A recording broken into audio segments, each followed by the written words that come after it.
मुझे तो शीतल की बड़ी फिक्र रहती है। उसका ध्यान तो बस घर के बाहर दोस्तों के साथ घूमने फिरने में ही रहता है। उसे कुछ बोलो तो एक नहीं सुनती। मैं तो कहती हूँ इसकी जल्दी शादी वादी करवा दो, वरना लड़की हाथ से निकल जाएगी। तुमसे ज्यादा चिंता है मुझे शीतल की शादी की। कल ही वो रामपुर वाले मौसा जी को फोन भी किया था। बता रहे थे एक लड़का है नजर में, उनका अपना घर है और लड़का भी अच्छा है। अरे तो फिर बस बात चलाओ ना, एक बार देखे तो सही लड़का और घर बार कैसा है। कौन से लड़की की बात चल रही है यहाँ? तुम्हारी शादी की बात चल रही है बेटी। अब तुम्हारी शादी की उम्र हो रही है तो लड़का तो देखना पड़ेगा ना।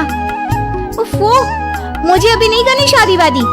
ये तो मेरे खेलने कूदने के दिन है। बहुत खेल कूद ली तुम, अब घर के काम धाम सीखने की कोशिश करो, समझी? ससुराल जाकर हमारी नाक मत कटवा देना। सब्जी काटनी तो आती नहीं इसको, तो नाक ही कटवाएगी। अरे मैं इसे शादी तक अच्छे से सब सिखा दूंगी। आप तो बस उस लड़के से इसकी शादी के बाद चलवाओ। कुछ दिनों बाद कुणाल और उसकी माँ शीतल को देखने घर आते हैं। कुणाल दिखने में बड़ा ही स्मार्ट होता है, शीतल तो उसे देखती ही रह जाती है। देखो जी, हमारी कोई डिमांड तो है नहीं, बस हम चाहते हैं कि लड़की घरेलू हो, घर के सारे कामकाज संभाल ले।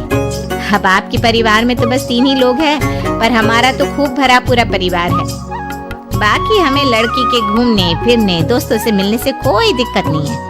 घर का काम करने के बाद जो चाहे सो करे। अरे वाह, ये तो इतने बढ़िया लोग हैं। लड़का भी इतना स्मार्ट है और ऊपर से इन्हें मेरे घूमने फिरने से भी कोई दिक्कत नहीं है। हे भगवान, तूने तो बिना मांगे मुझे सब दे दिया। बताओ जी, और क्या चाहिए हमें? हमारी तरफ से तो रिश्ता पक्का है जी। बस फिर तो हंसी खुशी शीतल और कुणाल की शादी हो जाती है। शीतल मन ही मन बड़ी खुश होती है और उसी खुशी के साथ वो अपने ससुराल में कदम रखती है। आओ बहू, तुम्हारा अपने ससुराल में स्वागत है। ये मिलो अपने परिवार से।